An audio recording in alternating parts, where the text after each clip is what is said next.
This is Pet Life Radio. Let's talk pets.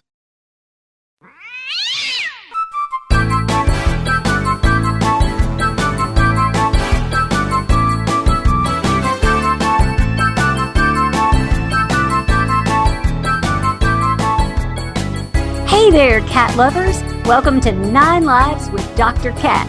I'm your host, Dr. Catherine Prim, and I'm a small animal veterinarian and cat lover extraordinaire. Today, I have a special guest with me, Michelle Fern from Cattitude.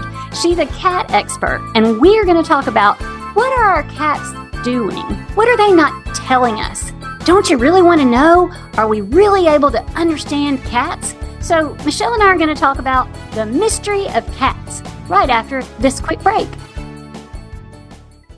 How many of you have pets? My hand's raised. Now think about how lucky you are to have such a sweet little pet in your life, and that pet is lucky to have you too. But unfortunately, there are countless pets out there that don't have a home to call their own. However, Bob's from Skechers is trying to change that. So we developed Bob's for dogs and cats to help pets in need. With every purchase of adorable Bob's footwear or fun, stylish apparel, or even the cutest Bob's pet accessories, Skechers makes a donation to Petco Love to help save shelter pets. And with your help, we've already saved the lives of over 1 million pets and raised over $7 million. So while you're getting style and comfort with features like Skechers' famous memory foam cushioning, you're also helping to save an adorable pet in need and helping another lucky owner be connected with a future best friend and companion, because happiness is having a loving pet by your side. Find Bob's at a Skechers store, Skechers.com, select Petco locations, or wherever stylish footwear is sold. Let's Talk Pets on PetLifeRadio.com.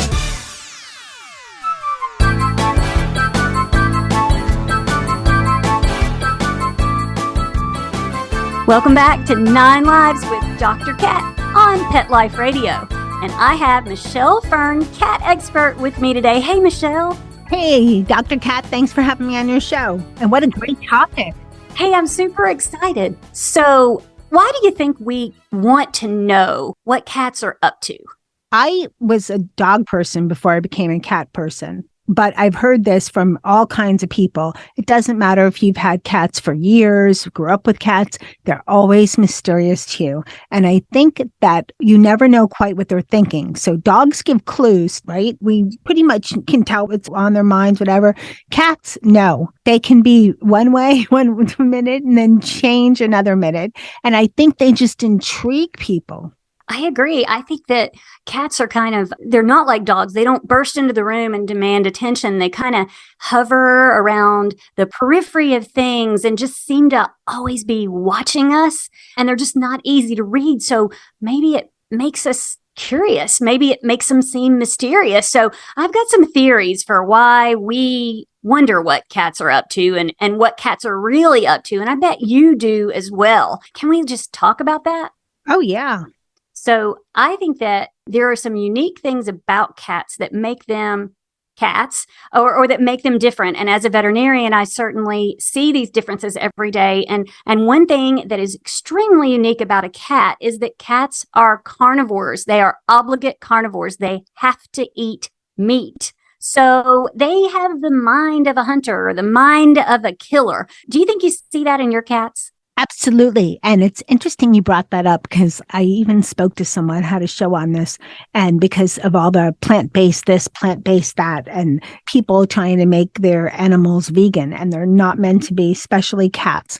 I've heard also that cats are little we say house cat general, but your fur baby cat is not too far as in physiological mindset that different from, say, a tiger or lion. And I've heard that from veterinarians. So was I told something crazy or no? No, that is absolutely right. We know that other pet species like dogs, for example, have kind of evolved away from their original ancestor. They've done some DNA testing and things, and they've sort of had to track dogs back. They weren't even really sure for so long exactly where dogs came from because they have evolved along with us. But cats are really, really not very far removed from their wild ancestors. And so cats not only lack the ability to digest or synthesize certain proteins and amino acids that come from meat, but that is the case with their wild ancestors too. And so these things are only found in meat. You're right. You can't make a cat vegan. It will eventually impact the cat's health very negatively. So cats are hunters, killers, and they are also fast and really good observers because that's kind of what they depend on to survive in the wild.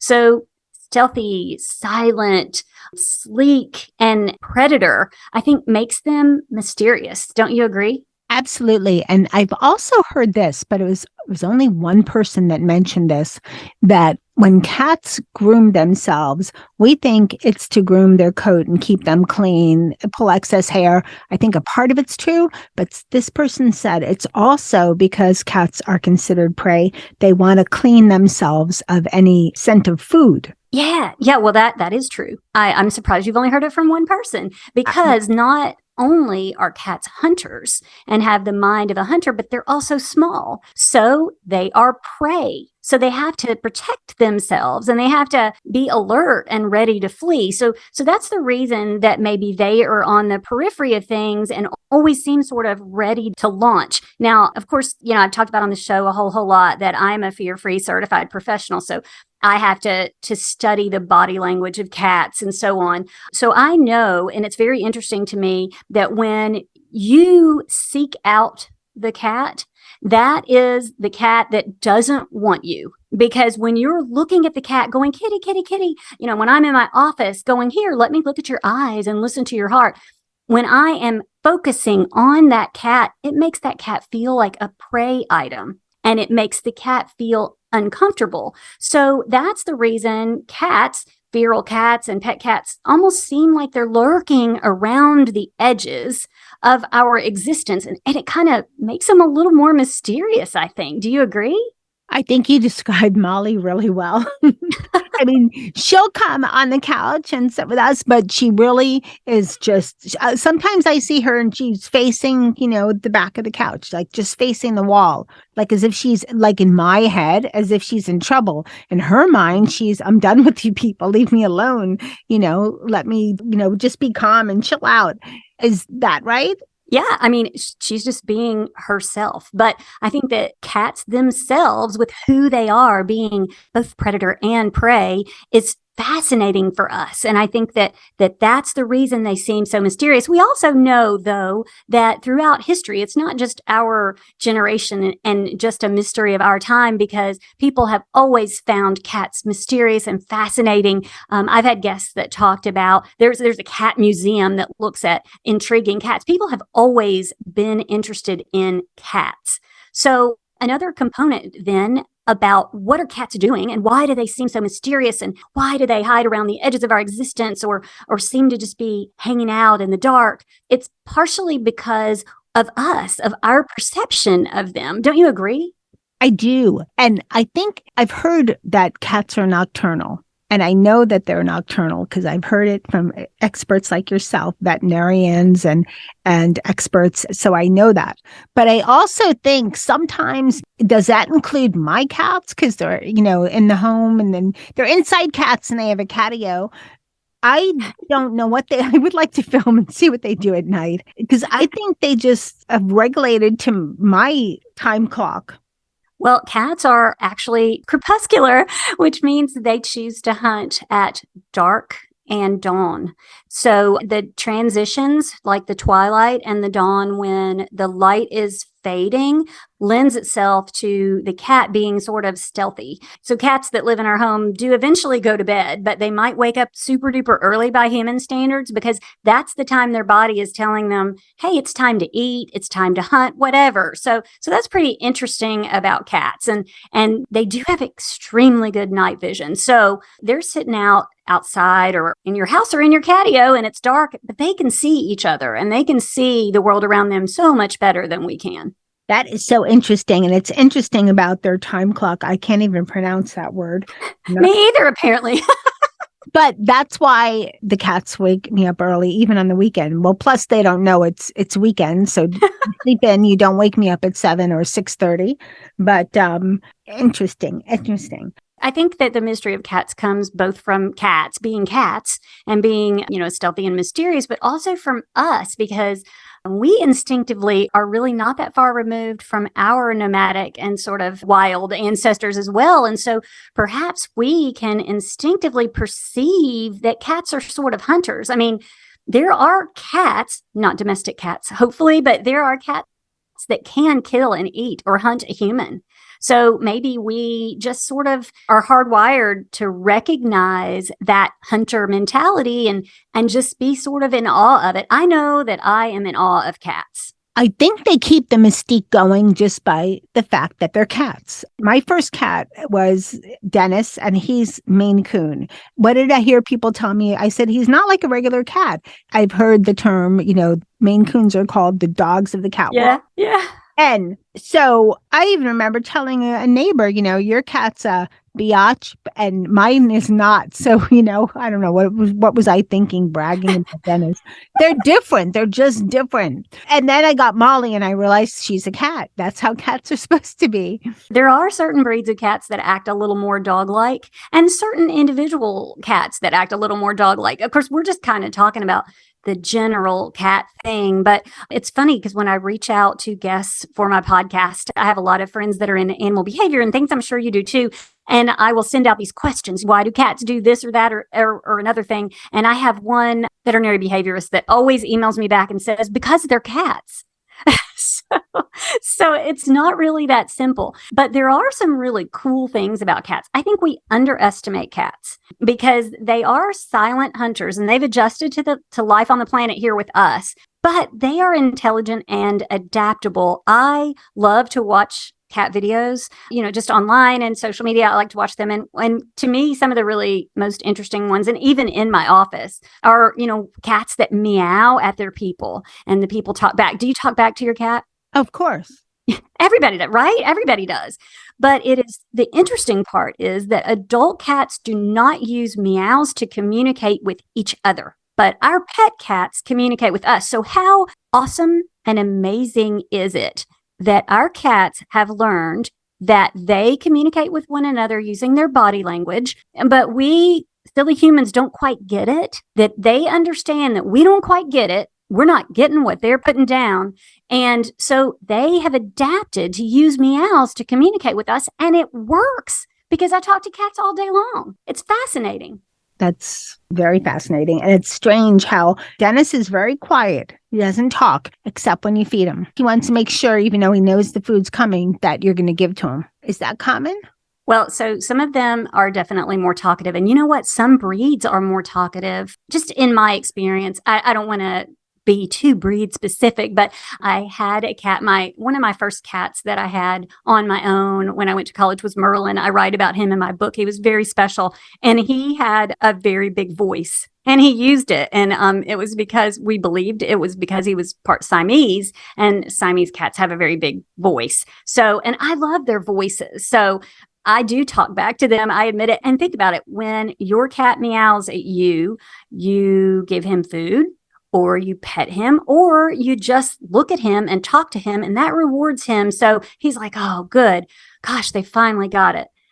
That's how they get attention. What about when cats do their little playful bites, like a fake bite? So, that's going to be a show that's coming up, but it's all about the body language. So you said do their playful bite, right? So that means that you are catching on to some body language and you know that bite is playful. It is important for us to distinguish between a play bite and a bite that isn't. And so I would say in my line of work, I occasionally do see the body language that tells me that bite is not going to be playful, but our pet cats are just trying to kind of communicate with us, I think, with that. So interesting. I know. So our guts kind of tell us that cats are more than meets the eye, I think. And I think it intrigues us because they're so elegant and stealthy, but they're just not like us. Because we're talking right now. We talk all day long, and cats don't even have to. So I think that's the reason we're fascinated by them. And that's the reason we wonder about the things that they do and why they do things. So we think they're sneaking around. We wonder what they're up to. If they're so intelligent and they understand us better than we understand them, are they Are they outside sitting around in little groups, figuring out ways to take over the world? Or are they tiny aliens that have infiltrated our homes? I mean, movies have looked at that, and it's fun to talk about that. Have you ever thought about something silly like that? Of course. And I was just thinking how we're trying to figure cats out all the time and try to just understand them. Maybe that's the problem. They can't be understood. Yeah, maybe. We're not the only ones that think that, first of all, because Right. if you think about it, the Men in Black had a creature, an alien creature that looked like a cat on there. And so we are not the only people that are fascinated by cats. And we do know that sensationalism kind of is super fun. And so if we think the cats are outside, plotting to take over the world, or, are they super duper smart and they're really just pulling the strings? We're just puppets for cats. That's really fun to think about, don't you think? Of course. And I think you have something going right there. How often have you been comfortable and your cat goes to where the treats are and looks at you and looks at the treats and looks at, you know what I mean? Yep. So there you go. Yep. So I think that at the very least, they're really smart. But is there something more? I don't know. Who knows? But I think it's time we stop trying to typecast them and just accept them for who they are. They're just mystical creatures. Yep. And so the next time you see a cat being mysterious, I want you to think about that mystery and think about that complexity. Think about how you've got a tiny hunter sitting on your couch. Think about why he might feel like he has to spring away because he's also a prey item. But think about how smart she is, that she figured out you couldn't really understand her body language. So she adapted to communicate with you the way you communicate with her. And just be in awe of your cat and just embrace the mystery, because it is so much fun and cats add so much to our lives, don't you think? Of course. What would the world be without cats? Exactly. And so I think that it has been super duper fun to explore what cats are not telling us, or maybe they're just not telling us because we don't understand what they're saying. But I just, at the end of the day, want to embrace how awesome cats are and how much they add to our lives and how complex and intelligent they are. So thanks for coming and talking to me about this. This is a fascinating discussion. Thank you so much, Dr. Cat. It's always fun to listen to you and always amazed by just how much you know. You're just so incredibly thoughtful and not like your ordinary veterinarian by far. Thank you. That is an extremely meowulous compliment you gave me. I love that. I really appreciate it. We have to throw in some cat puns, right? Of course. That was perfect. Hey, don't take my perfect. I love it. Oh, sorry. Well, I want to thank you so much for being with me, and also my listeners for being interested enough in what cats are all about to tune in to 9 Lives with Dr. Cat on Pet Life Radio and try to find out. Also, I want to thank my amazing producer, Mark Winter, for doing what he does and making this show terrific. And also to my listeners, go out and have a perfect day. Let's Talk Pets, every week on demand, only on PetLifeRadio.com.